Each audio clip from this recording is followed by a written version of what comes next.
Welcome to our channel. నమస్కారం. సామాజిక మాధ్యమాల్లో వ్యక్తిగత హననాలకు పాల్పడే వారిపైన కఠిన చర్యలు తీసుకోవాలంటూ డీజీపీ గారిని ఆదేశించారు ముఖ్యమంత్రి నారా చంద్రబాబు నాయుడు గారు.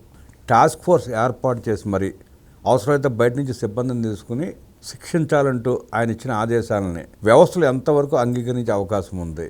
సామాజిక మాధ్యమాల్లో తిట్టినా, మాట్లాడినా, పోస్టులు పెట్టినా, వీడియోలు చేసినా 41A నోటీసులు ఇచ్చి పంపించేస్తాయి వ్యవస్థలో. వాటి శిక్షలు లేవు, రిమాండ్ లేదు. ఈ పరిస్థితిలో చంద్రబాబు నాయుడు గారి ఆజ్ఞల్ని డీజీపీ పాటించినా వ్యవస్థలు ఎంతవరకు సీరియస్గా తీసుకునే అవకాశం ఉందో తెలుసుకునే ప్రయత్నం చేద్దాం. విశ్లేషించడానికి మనతో పాటు ఉన్నారు ప్రముఖ రాజకీయ సామాజిక విశ్లేషకులు అంకమరావు గారు. వారిని మనం విశేషాలు తెలుసుకుందాం. నమస్తే సార్. నమస్తే. సామాజిక మాధ్యమాల్లో తిట్టినా, వీడియోలు పెట్టినా, వ్యక్తిగత హనాలకు పాల్పడినా కఠినమైన చర్యలు తీసుకోవాలంటూ టాస్క్ ఫోర్స్ ఏర్పాటు చేశారు చంద్రబాబు నాయుడు గారు. చంద్రబాబు నాయుడు గారి ఆదేశాలు అమలయ్యే అవకాశం ఉందంటారా? వ్యవస్థలు ఎలా చూసే అవకాశం ఉంది?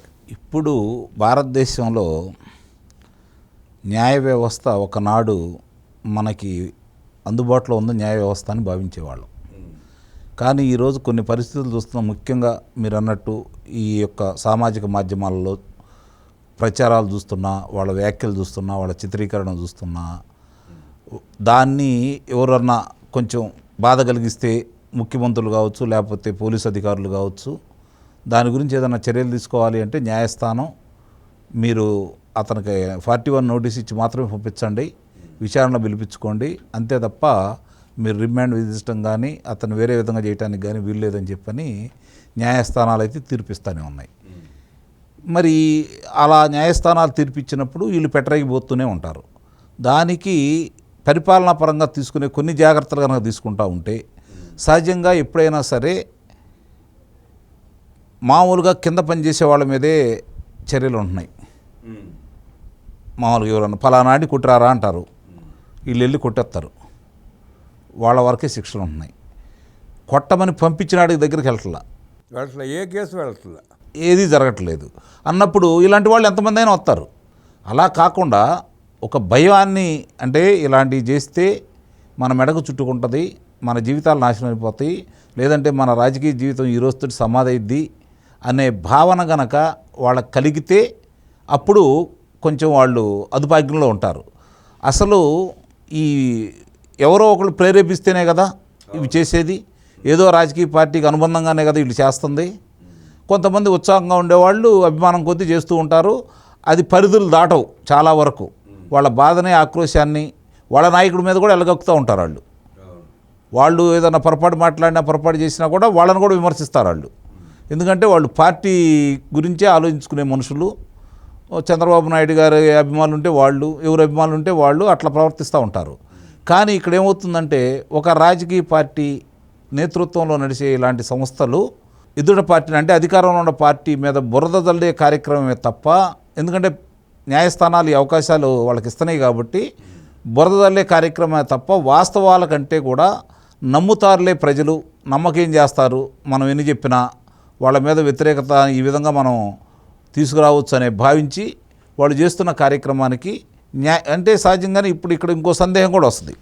ప్రతి దాన్ని కూడా ఇదే విధంగా కనుక చర్యలు తీసుకోవడం మొదలు పెడితే ఇక భావ ప్రకటన స్వేచ్ఛకు కూడా భంగం వాటిల్లిద్ది అనేది న్యాయస్థానం యొక్క అభిప్రాయం. కానీ దానికి కూడా కొన్ని పరిధులు, పరిమితులు కూడా న్యాయస్థానం కూడా నిర్ణయించాలి. ఒక న్యాయస్థానం ఏమో ఇప్పుడు మనకు తెలిసి అమరావతిలో ఉన్నటువంటి రాష్ట్ర సర్వోన్నత న్యాయస్థానంలో న్యాయమూర్తులుగా పనిచేసే వాళ్ళ గురించి ఆ రోజు విషప్రాతలు రాశారని చెప్పని వాళ్ళ మీద చర్యలు తీసుకోమని చెప్పింది ఈ న్యాయస్థానమే కదా. అంటే వాళ్ళ దాకా వస్తే తప్ప చర్యలు తీసుకోవడానికి వాళ్ళు ఆదేశించట్లేదు. అంటే ఇక్కడే అది కూడా అది కూడా చేయాల్సిన వాళ్ళు చేయరు కదా. అంటే ఇక్కడ వాళ్ళ అవసరాల కోసం న్యాయస్థానాన్ని ఉపయోగించుకుంటున్నారా, లేకపోతే న్యాయస్థానం కొన్నిసార్ల కొన్ని న్యాయస్థానాలేమో నిర్దోషి అంటాయి, కొన్ని న్యాయస్థానాలేమో దోషులు అంటాయి. వాళ్ళకి అందరూ న్యాయమూర్తులందరూ ఒకటే, చదువుకున్నది ఒకటే, కానీ జరిగే పరిణామాలు చూస్తూ ఉంటే వేరువేరుగా ఉంటాయి.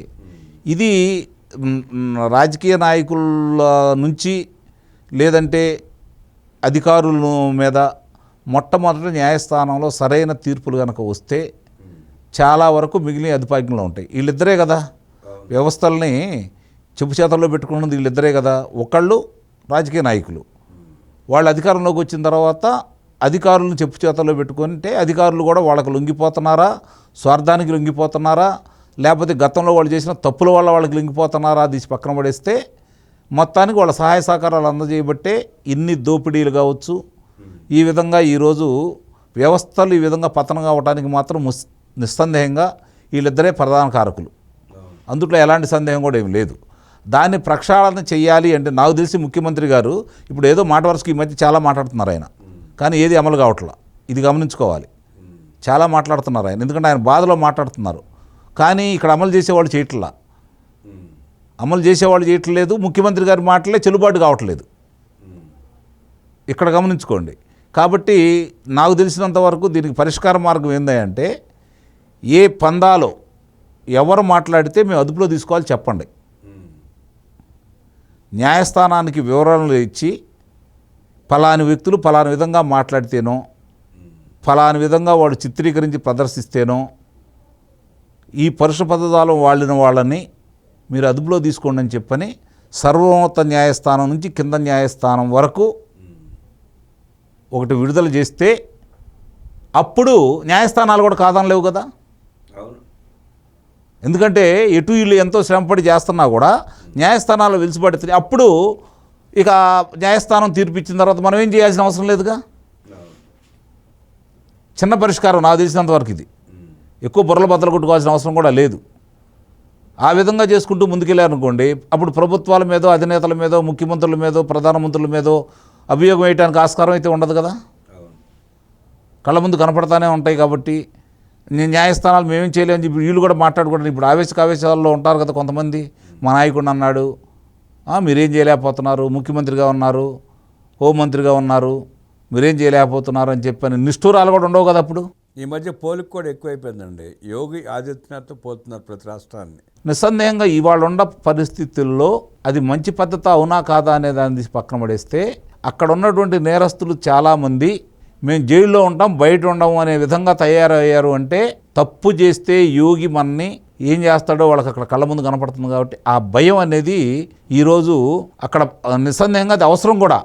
ఎక్కడ వాళ్ళకైనా కూడా అది అవసరమే. ఈరోజు ఒక రాజకీయ నాయకుడు అసలు న్యాయ వ్యవస్థ అలాగే అంటే రాజకీయ నాయకులే కాబట్టి వాళ్ళ మీద వాళ్ళకి వచ్చిందని ఏది వాళ్ళకి అనుకూలంగా ఉంటేనే దాన్ని అమలు చేస్తారు, లేకపోతే వ్యతిరేకిస్తారు. కాబట్టి న్యాయస్థానం ఏ రాజకీయ నాయకుడు మీద అయినా సరే అభియోగం వస్తే గరిష్ట కాలం సంవత్సరం, కనిష్టం 6 నెలల లోపు దాన్ని పరిష్కరించే విధంగా కనుక ముందుకెళ్తే నిరూపణ చేసే వ్యవస్థను కనుక తీసుకొని వస్తే అప్పుడు చాలా వరకు అదుపాజ్ఞంలో ఉంటాయి. ఈ అదుపు లేకుండా ప్రవర్తించిన వాళ్ళు చట్టసభల్లోకి రాకుండా ఉంటారు, తగ్గిపోతారు. కానీ వాళ్ళని పెంచి పోషిస్తున్నారు. కాబట్టి ఈ రాజకీయ నాయకులు నాకు తెలిసినంత వరకు వీళ్ళు ఆ విధంగా ముందుకెళ్తారని అయితే నేనైతే భావించట్లా. పరిష్కారం చెబుతున్నాను నేను. అక్కడ కావచ్చు, వీళ్ళ గురించి కావచ్చు. మీరు అడిగిన దానికి మీరు ఏమి ఇప్పుడు న్యాయస్థానానికి అడగండి. ఇప్పుడు ఉదాహరణకు ఒక మాట చెప్తాను మీకు. జగన్మోహన్ రెడ్డి అధికారం కోల్పోయిన తర్వాత కొంతమందిని పరామర్శించడానికో లేకపోతే కొన్ని ఊళ్ళని వెళ్ళటానికో ఆయన అనుమతులు అడుగుతున్నాడు. మొట్టమొదటిసారి హడావుడైపోయింది. రెండోసారి ఇట్లా కాదు, మీరు పరిమితులకు లోబడి ఇన్ని వాహనాలే ఉండాలి, ఇంతమందే ఉండాలని చెప్పారు. కానీ ఇంతవరకు ఎప్పుడు అమలు చేయలేదు కదా. వీళ్ళు కట్టడి చేయలేదు. అదే న్యాయస్థానం ముందు పెట్టారనుకోండి, సర్వోత్తమ న్యాయస్థానానికి, మాకు అక్కర్లేదయ్యా, మాదే ప్రమేయం లేదు, నువ్వు ఎక్కడికి వెళ్ళాలనుకుంటున్నావో, ఎవరిని తీసుకుని వెళ్తున్నావో, పలానా సాటికి నువ్వు వెళ్ళాలి అనుకున్నప్పుడు న్యాయస్థానాన్ని అడుగు, మాకు ఎలాంటి అభ్యంతరం లేదు. న్యాయస్థానం కనుక నీకు రక్షణ కల్పించమనో లేకపోతే అక్కడ పరిసరాల్లో ఏ ఇబ్బంది లేకుండా చూడమని వాళ్ళే మాకు ఆదేశాలు ఇస్తారు, దాని ప్రకారం మేము నడుచుకుంటాం కాబట్టి చెయ్యండి అని అన్నారనుకోండి. ఇట్లా విచ్చలవిడిగా ఈ వాహనాలు వేసుకుని వెళ్తాడా?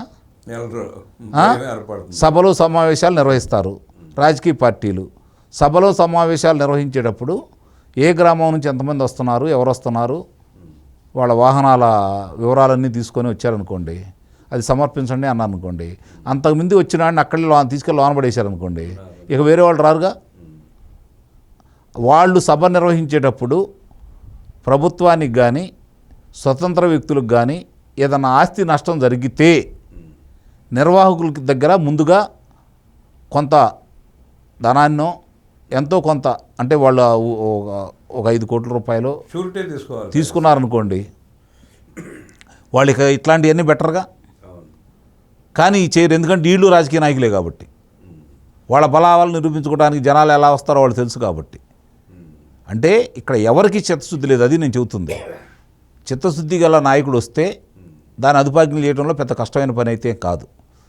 ప్రధానమంత్రి గారు వస్తారు, ప్రధానమంత్రి గారి కోసం జన సమీకరణ చేయాలి భారీగా. ప్రభుత్వం వాహనాలు సమకూర్చిద్ది, జరుగుతుంది అదేగా. అదే ప్రతిపక్ష నేత సమావేశం ఏర్పాటు చేసుకుంటాడు, ప్రభుత్వం వాహనాలు ఇవ్వదు, ప్రభుత్వం వాహనాలు ఇవ్వదు. వేరే వాళ్ళు దానికి తగ్గట్టుగా వాళ్ళు ఏర్పాటు చేసుకుంటారు, వాళ్ళ మీద ఫిర్యాదులు చేస్తారు. మీదిగో మీది ఈ వాహనం ఇలా జనాలను తీసుకెళ్ళడానికి వీల్లేదు కాబట్టి అని చెప్పని. ఈ ఎందుకు జరుగుతున్నాయి ఇవి అంటే ఈ ప్రభుత్వాన్ని అంటలా, గత ప్రభుత్వంలో చూసాం మనం. ఈ ప్రభుత్వం అవకాశం ఇవ్వబట్టే ఈరోజు జగన్మోహన్ రెడ్డి ఎట్లా పడితే అట్లా స్వేచ్ఛగా తిరుగుతున్నాడు. వాళ్ళు ఇష్టారీతిగా మాట్లాడుతున్నారు. ఒక వ్యక్తి నిన్న మాట్లాడుతున్నాడు, ఈరోజు కూడా మాట్లాడుతున్నాడు, చూస్తున్నాను. ఆ విధంగా మాట్లాడే అవకాశం అసలు ఎలా ఇస్తున్నారు? భావ ప్రకటన స్వేచ్ఛ అంటే ఏంటి? అసలు ఒక రాజకీయ నాయకులు అనేవాళ్ళు ఎన్నికల్లో పోటీ చేయాలంటే, ఒక ఉద్యోగం సంపాదించుకోవాలి అంటే పరీక్షల్లో ఉత్తీర్ణులు కావాలి. అలాగే వీళ్ళు ఏదైతే వాళ్ళు అడిగే ప్రశ్నలకు సరైన సమాధానాలు చెప్పాలి. వాళ్ళు దానికి తగ్గట్టుగా మెరుగైనటువంటి ఫలితాలు కూడా వాళ్ళు రాబట్టుకోవాలి. అప్పుడు మాత్రమే తీసుకుంటున్నారు. ఒక ఉద్యోగికి మరి ఒక 2 లక్షల మందికి ప్రతినిధిగా ఉంటూ చట్టాలు తయారు చేయాల్సినటువంటి వ్యక్తులకి ఏ ప్రాతిపదికన అవకాశం ఇస్తున్నారు? ముందు ఇక్కడ ప్రక్షాళన అయితే చాలా వరకు, ఎందుకంటే ఇలాంటి వాళ్ళు మళ్ళీ వచ్చే అవకాశం ఉండదు కాబట్టి, ఆర్థిక ఉగ్రవాదులు లేదంటే వీధి పోరాటాలు చేసేవాళ్ళు, ముఠా నాయకులు, హంతకులు, దోపిడీదారులు రాకుండా ఉంటారు కదా. చెయ్యరు, ఎందుకంటే అందరూ మంచి వాళ్ళు వస్తే వీళ్ళు మాట వినరు కాబట్టి. నిజాయితీ పరులు వస్తే వాళ్ళ గురించే మాకేం కావాలి, మా నియోజకవర్గానికి ఏం కావాలి, మా రాష్ట్రానికి ఏం కావాలని అడుగుతారు కాబట్టి. అంటే అట్లా అడగకూడదు, ఇష్టారీతిగా చేసుకోవాలి కాబట్టి ఏ పార్టీలు కూడా దానికల్లి మొగ్గు చూపవు. ఇది ఆలోచించట్లేదు ఎవరు కూడా. ఇప్పుడు చంద్రబాబు నాయుడు గారు బాధపడుతున్నారు, అర్థం ఉంది, బాధపడటంలో అర్థం ఉంది. కానీ చేయగలిగిన వ్యక్తి నువ్వే కదా, మీరు నేను చేయగలగమా? చేస్తే చూస్తూ ఊరుకుంటారా? మీరు ఎవరినో అడిగేది ఏంటి, ఎవరినో చేసేది ఏంది? కొన్ని కఠినమైన నిర్ణయాలు తీసుకోండి. ఇప్పుడు వరా రవీందర్ రెడ్డిని అదుపులో తీసుకున్నారు, బోరుగడ్డ అనిల్ని అదుపులో తీసుకున్నారు. దాదాపు 3 నెలలు ఎవరు మాట్లాడలేదు కదా. ఒక భయం అనేది ఏర్పడింది కదా వాళ్ళలో. తర్వాత జగన్మోహన్ రెడ్డి బయటకు వచ్చి మాట్లాడుతుంటే మీరు వదిలేశారు. జగన్మోహన్ రెడ్డిని వదిలేశారు కదా అని చెప్పని నాయకులు మాట్లాడుతున్నారు, వాళ్ళని వదిలేశారు. వాళ్ళని వదిలేశారు కదా అని చెప్పని గ్రామస్థాయి నాయకుడు కూడా మాట్లాడుతున్నాడు. అంటే మంచితనాన్ని అలసుకొని తీసుకుని రెచ్చిపోతున్నారు. మంచితనం అనిపించుకోదు బ్రహ్మానందం గారు. అది ఇప్పుడు దేవుడికే తప్పలేదు, ఎన్నో అవతారాలు ఎత్తాడు మనకి. అంటే మన జరిగిన పురాణాల్లో జరిగిన విషయాలు చూసుకుంటూ ఉంటే ఎన్నో అవతారాలు ఎత్తాడు దుష్ట శిక్షణ రక్షణ కోసం. ఈరోజు ఆ రోజుల్లాగా ఈ రోజుల్లో రాచరిక వ్యవస్థ లేదు కాబట్టి, రాజ చేతిలో ఉంటుంది కాబట్టి దాన్ని ప్రశ్నించేవాడు ఎవరు ఉండేవాడు కాబట్టి తిరుగుబాటు చేయడమే తప్ప మీరు మీ చేతుల్లో ఉన్న వాటిని మీరు అమలు చేసే అవకాశం ఈరోజు లేదు. దానికి ఒక న్యాయస్థానం అంటూ ఉంది, సాక్ష్యాధారాలు కావాలి, ఇవన్నీ కూడా కావాలి. కానీ జరుగుతున్న పరిణామాలకి, ఇప్పుడు జరుగుతున్న వాటికి ఒక్కసారి కన్నా మనం చూసుకుంటూ ఉంటే ఈ అవకాశాలు వాళ్ళకి ఇచ్చినందువల్ల మాత్రమే ఈ విధంగా మనం ఓటు మాత్రం ఈరోజు నిజంగా చంద్రబాబు నాయుడు గారు దాన్ని అమలు కనుక చేస్తే, పార్టీ రహితంగా దాన్ని కనుక అమలు కనుక చేస్తే నిస్సందేహంగా ఆయన మేలు చేసిన వాళ్ళు అవుతారు సమాజానికి. చూడలేకపోతున్నాం కొన్ని. ముఖ్యమంత్రి చంద్రబాబు నాయుడు గారి నిర్ణయాన్ని స్వాగతిస్తూ వ్యవస్థలో ఉన్న లోపాలను ఎత్తి చూపుతూ వ్యక్తిగత దోషాలకు పాల్పడే వాళ్ళని, వ్యక్తిగత హనాలకు పాల్పడే వాళ్ళని కఠినంగా శిక్షించాలంటూ విశ్లేషించిన అంకమరారు ధన్యవాదాలు తెలియజేస్తూ నమస్కారం.